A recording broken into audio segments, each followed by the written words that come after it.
Antes de comenzar este video, quisiera dedicárselo a una persona muy importante, la señorita Sara Ameyale, dueña de los canales Audionovelas 23 y Lectura para tus oídos, quien lamentablemente me enteré que falleció por los ayeres del 2018 y que lamentablemente no pudo enterarse nunca de la publicación de Balada de pájaros, cantores y serpientes junto con el anuncio del estreno de la nueva película.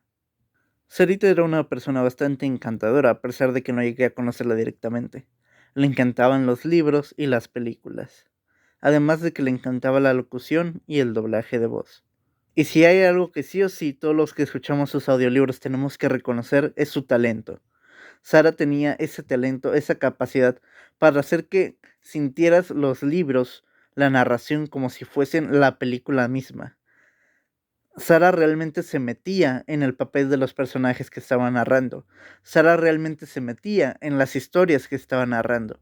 Y gracias a ella recordé esa pasión que tenía por los libros cuando empecé. Esa pasión por la lectura, por el mundo de la literatura, que fui perdiendo, irónicamente, conforme más libros iba leyendo. Pero que logró recordarme lo que realmente importa de la lectura y la literatura. Gracias por todo, Sarita. Tu canal de YouTube y tus redes sociales te han inmortalizado para siempre. Todos siempre recordaremos tu gran talento para la narración y la gran pasión que tenías por las cosas que te gustaban. Adiós, Sarita, y que la fuerza te acompañe. Saben, recientemente vi uno de los videos de nuestro amigo El Voz Rasposa, te lo resumo así nomás, hablando sobre la edad de oro de la era de los superhéroes en el cine y de su caída, recordándonos cómo el mundo del cine es cíclico y todos tienen su era que terminará acabando. Aún así, no podemos olvidar el hecho de que eso no quiere decir que dejen de existir este tipo de películas. Seguirán existiendo películas de superhéroes. Seguirán existiendo películas western, a pesar de que su época ya haya pasado, como Django sin cadenas o Los Odiosos 8. Seguiremos teniendo películas del género gángster, aunque este haya bajado, e incluso serán películas de calidad como El Padrino, Goodfellas, Gangster Squad. Y debemos admitir que lo mismo pasa con el mundo de la literatura. Nuestro querido amigo e influencer, el escritor Paquirra, alias JF Gómez, dijo una vez que nunca volveríamos a tener un boom en el mundo de la literatura como el que tuvimos con Harry Potter, y no podría estar más alejado de la verdad. Recordemos aquella época del 2010, donde las chicas eran Tumblr, comían Nutella, usaban gafas aunque no las necesitaban, y tenían bajo su brazo una copia de Bajo la misma estrella. El mundo de la literatura se había vuelto loco. Los libros volaban de las estanterías gracias a lo que la gente llamó el género distopía adolescente. Sin embargo, me parece incorrecto llamar ese momento del boom de esa manera, aunque ya lo hayamos hecho. Después de todo, solo tuvimos a los grandes reyes de ese género, que son los Juegos del Hambre. Tuvimos la saga de Divergente, una saga cuyo argumento como tal y narrativa no se sostenían por sí sola, que solo el primer libro fue bueno, y que se nota que Verónica Roth solo quería replicar el mismo éxito que vio con los Juegos del Hambre para poder sacar un poco de dinero fácil. O en un caso un poco más lejano pero más tibio tenemos la saga de Maze Runner.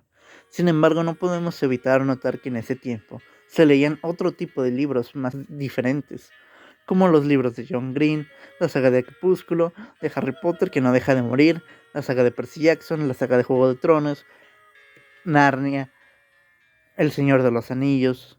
Y es que el hecho de que se le siga llamando distopía de adolescentes ha hecho que olvidemos el gran mensaje, la verdad, la gran crítica social que nos está presentando los Juegos del Hambre.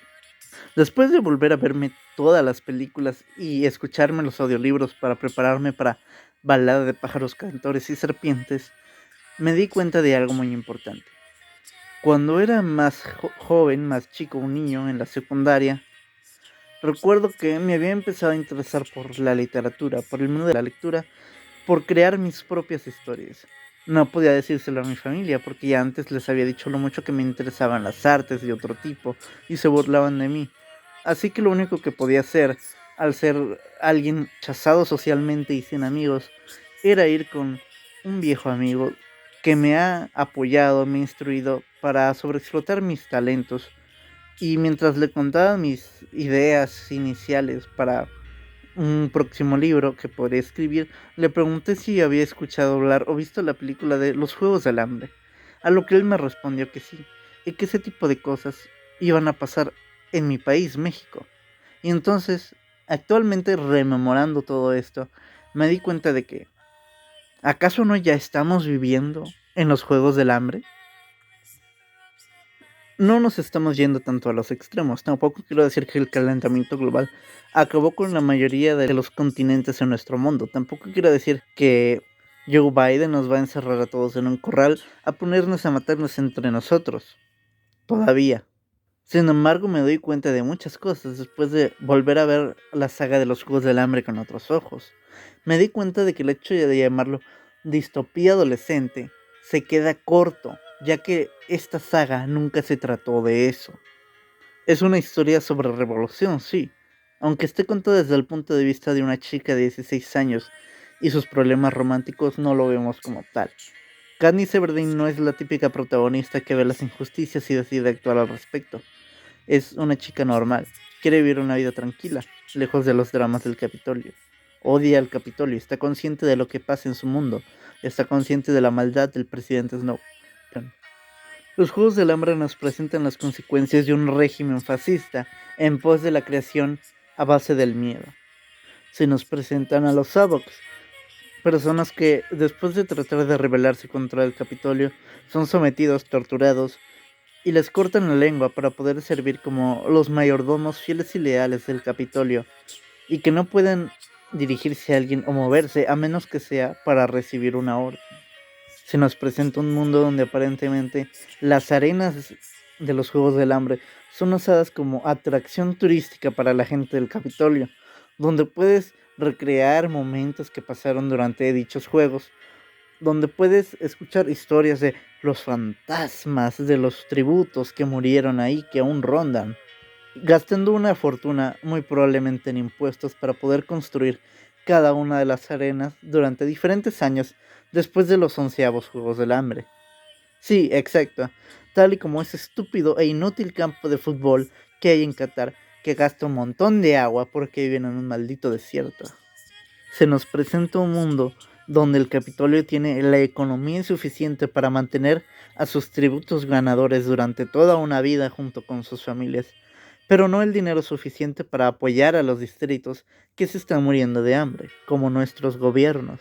Se nos presenta un mundo donde a cada distrito se le ha asignado un trabajo diferente, que si el distrito 12 trabaja el carbón, que si el distrito 11 trabaja las cosechas, que si el distrito 4 trabaja la tecnología, asignándole a cada persona en su distrito un trabajo prácticamente desde que estaban en la cuna, sin darles la oportunidad de poder hacer más que eso, de poder conocerse a sí mismos y tener la oportunidad de hacer más. Todo porque la gente de los distritos tiene que apoyar a sus familias económicamente, habiendo personas como Gale, te odiamos Gale, que a su corta edad tienen que trabajar en las minas para poder mantener a sus familias, como muchas familias de Latinoamérica, por ejemplo. Y también quisiera hacer un apartado especial para hablar del personaje de Kato. Un personaje que cuando lo vimos más jóvenes por primera vez, solo lo vimos como el malvado villano del primer libro, un ser sin sentimientos y sin escrúpulos, un gran mal al que Katniss y Pita tenían que derrotar para poder ganar los juegos. Y sin embargo, ya más grande, escuchando los audiolibros me doy cuenta de que el personaje de Kato es muy diferente. Kato es alguien que cayó bajo las mentiras y propaganda del Capitolio. Creía que los juegos eran divertidos. Creía que ser un ganador te llenaría de gloria, dinero y mujeres para toda la vida. Creía que el Capitolio era justo, honesto y venerable. Creyó en sus mentiras y en sus últimos momentos de vida se dio cuenta de la verdad. Se dio cuenta de que todas las muertes eran muertes. Eran niños matándose entre ellos. Se dio cuenta de que había manchado sus manos de sangre de personas inocentes, solo para complacer el sadismo del Capitolio. A eso sumándole todo el dolor que debió haber sentido mientras que los mutos destrozaban su cuerpo toda la noche, y que según Katniss, lo último que quedó de él parecía un pedazo de carne andante. Y es bastante trágico el hecho de que aquel que en otro tipo de libros, con otro tipo de escritores, en otro tipo de historias, se nos hubiese presentado la muerte de Cato como un momento épico de victoria. Sin embargo, lo que tenemos es un pedazo de carne andante que le pide a su rival que por favor acabe con su sufrimiento y lo mate.